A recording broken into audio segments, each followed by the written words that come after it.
Hi everybody, this is Everyday Commentary, and this is a video overview of this knife. This knife is one of the knives I have been dying to review since it came out. I've tried to find a way to get it. It was always one of those things where the Spacebucks account and the availability didn't line up. But as part of a partnership with Gallantry.com, I asked them for a review sample of the Duval, that's this knife, and they sent it to me. You can get the Duval with a number of different covers. These are actual covers. As you can see, they're not scales. There is a titanium scale, and then there's something on top of that or covering that, which is this rosewood overlay. So let's do a typical review. I'm going to show you some size comparisons. I'm going to go through the specs and talk about what I like and what I don't like. So here's the knife, and here it is compared to the Benchmade mini grip. As you can see, it's about the same size, but a significantly slimmer package. Here is the Duval up next to an American dollar. And here is the Duval next to a AA battery. It is significantly thicker than a AA battery. In fact, it's probably, if you took off this top rosewood scale, it would be about the same thickness. As you can tell, the knife is a front flipper, and it has a relatively unusual rendition of the front flipper. This sort of tab here, as opposed to some increase in the tang. There was a CRKT knife that had this tab, and one of the Liang Ma designs has this tab. I'm not sold on this tab being better than a regular front flipper. It runs S35 VN blade steel, as you can see right there.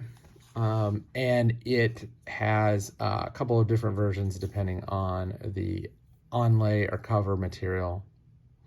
So let's talk about the knife. The knife has a like 2.75 inch blade shape, 2.75 inch blade. It is obviously a Wharncliffe, and the knife itself weighs in at just over 3 ounces. It has titanium scales, and it is a frame lock with an overlay, so you can call it whatever you want. The final standoff doubles as the lanyard pen. So let's talk about what I like. Obviously, other than this flipper tab, which looks a little weird, kind of like a tail, this is an absolutely stunning knife closed. James Brand just does aesthetics so well, and their knives' functionality is starting to catch up. There is no portion of the blade that is exposed, and I love that. It is also symmetric, which is really cool. I think that's an interesting design choice and one that is sort of visually compelling.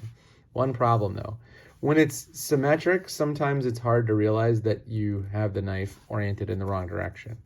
So whether or not you like the symmetry or not, I don't know, but it is something to consider. The other thing is that I really like about this knife, and let me see if I can get it out.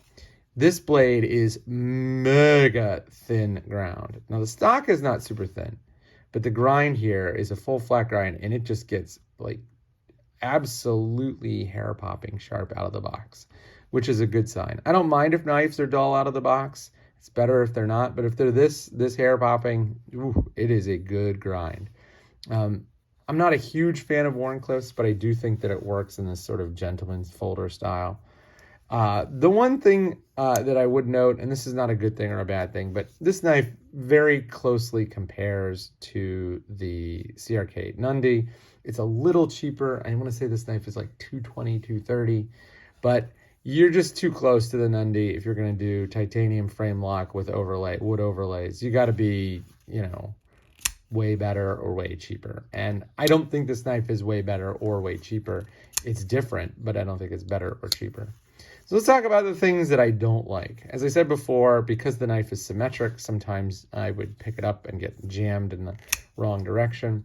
The other thing is this flipper tab is really, really tough on the fingers. Until you get the technique down, you're just gonna tear up your fingers, and you're not pulling back on like this. You're basically wedging your finger here and sort of rolling it. Because if you try to do this, you're not gonna have enough. You have to get all the pad of your finger in front of the flipper tab, and then it comes out really, really easy. But until I learned that trick, my finger got a little messed up. But that's it. I don't think there's really a lot to complain about. I think that the symmetry is an issue. I think that learning the technique for this flipper tab will take some time. But the bigger issue is, compared to the Mnundi, this is not probably... I mean, the Mnundi is almost twice the price, but it is absolutely one of the best production knives ever made. I don't think the Duval is a bad knife, but I don't think it's one of the best production knives ever made. That being said, I'm looking forward to testing it out and carrying it because it is so different and so clean. So that's a video overview of the Carter Duval. Look for a written review coming soon.